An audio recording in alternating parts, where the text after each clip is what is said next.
जैसे जैसे बच्चा इवॉल्व होता है, बड़ा होता है, locus of control and decision making जो पेरेंट के साथ वो शेयर करता है, उसके बारे में मैं समझना चाहूँगा, हाउ इट इवॉल्व्स।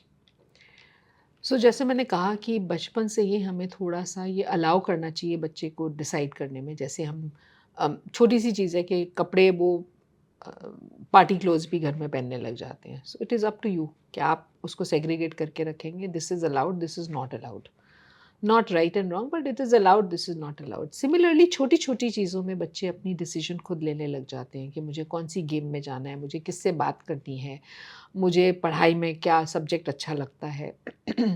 तो जैसे-जैसे बच्चा बड़ा होता है, टीन्स में आता है, तो सोच थोड़ी बहुत बदलने लग जाती है, थोड़ी-सी इंडिपेंडेंस आने लग जाती है और थोड़े अपने आप डिसीज़न लेने की कोशिश करता है बच्चा और शायद पेरेंट को ये नहीं अच्छा लगता तब।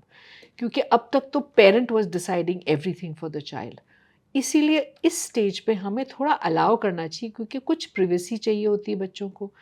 उनके लिए रिश्ते भी अलग-अलग बनेंगे अब। अब उनकी एक्सप्लोरिंग की अलग चीज़ें होंगी। So we have to allow that for the child, you no.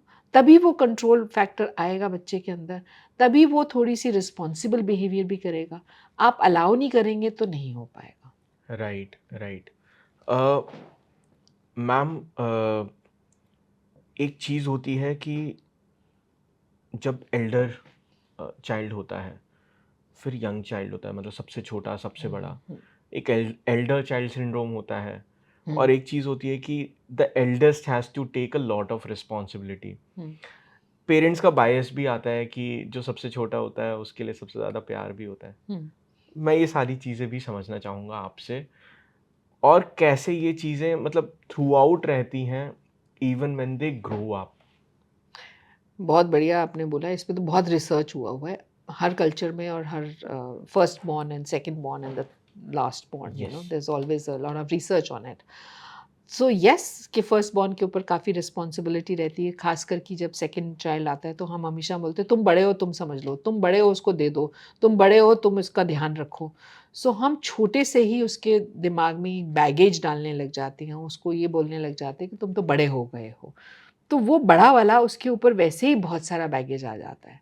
जो छोटा रहता है वो हमेशा लाड में रहता है क्योंकि पेरेंट्स के लिए तब भी थोड़ी पेरेंटिंग चल रही होती है, बड़ा वाला तो उस स्टेज से दूर हो जाता है। सो बड़ा वाला is taking many more roles, has gone out of the house, studying somewhere else. तो ये छोटा उनके कंट्रोल में रहता है, तो छोटे पे काफ़ी उनकी यू नो पैम्परिंग चल रही होती है, इंडल्जिंग चल रही होती है। तो इस बिहेवियर में भी अंतर रहेगा, उस बिहेवियर में अंतर रहेगा। तो छोटा वाला शायद कभी रिस्पॉन्सिबल बिहेवियर में ही नहीं आ पाएगा क्योंकि इतनी इंडल्जेंट बिहेवियर रहेगा तो। इसीलिए पेरेंट्स को ये हर बच्चा सेम है। आपके हाथ में 5 उँगलियाँ हैं लेकिन हाथ तभी बनेगा जब पाँचों इकट्ठी हैं। सो पेरेंट्स को बच्चों के बीच में भी कंपैरिज़न नहीं करना है, सिबलिंग्स के बीच में कंपैरिज़न नहीं करना है कि वो तो ऐसे करता है, तुम ऐसे नहीं कर रही हो। हुँ। स्कूल में भी ये कंपैरिज़न चला जाता है, योर एल्डर सिस्टर और brother did so well, how come you are not doing well? So that comparison is going to create problems in the child. वो कंपैरिज़न नहीं करना है।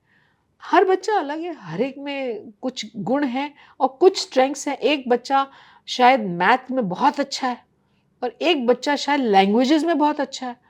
सो दोनों अपने लिए गुड हैं, तो अलाउ दैट टू हैपन।